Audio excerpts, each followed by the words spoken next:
বিগত কয়েকদিন ধরে বাংলাদেশে চলমান আন্দোলনের তথ্য বিভ্রান্তি ছড়ানোকে কেন্দ্র করে বাংলাদেশে অফিসিয়ালি বন্ধ ছিল ফেসবুক। তবে সম্প্রতি ফেসবুক প্রতিনিধি প্রেরণ করে বৈঠক করেছে বাংলাদেশ সরকারের সাথে। সবকিছু বিবেচনায় ফেসবুক বাংলাদেশ থেকে কি পরিমাণ বাণিজ্যিক সুবিধা পেয়ে থাকে সে প্রশ্ন এখন উকি দিচ্ছে অনেকের মনেই। এই ব্যাপারটি বিশ্লেষণ করা বা হিসেবটি বের করার বেশ কয়েকটি পদ্ধতি রয়েছে।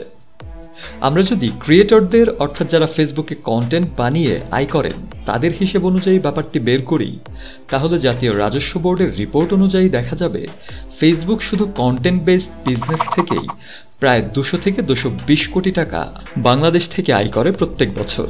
নতুন এক্সপেল এর নতুন ফর্মুলা আরপিএম এর ডুয়েল অ্যাকশনে ঘরের মশা বাঁচবে না, বাইরের মশা আসবে না।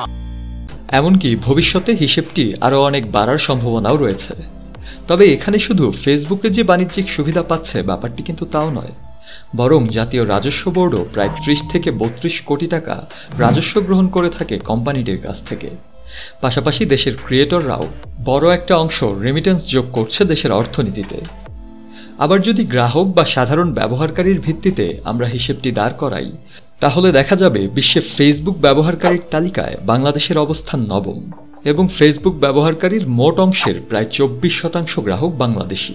সেক্ষেত্রে কোম্পানিটির বাৎসরিক আয়ের 24 ভাগ বের করলে দেখা যায় কোম্পানিটি বছরে আয় করে $117 বিলিয়ন, যার 24 ভাগ হল $28 বিলিয়ন এবং বাংলাদেশি টাকায় এর মান দাঁড়ায় 3 লক্ষ কোটি টাকা।